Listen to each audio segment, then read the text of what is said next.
So we had our first proper rains yesterday. It rained the whole day, and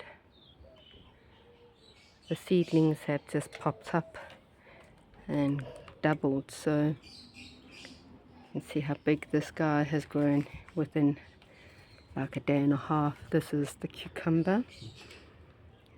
More cucumbers here.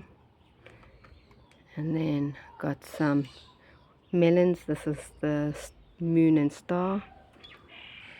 Just growing so fast. So I think this weekend we can actually put the tomatoes in.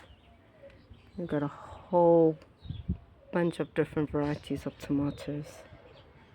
Can't go wrong with coriander. And everything's just looking really, really strong and healthy.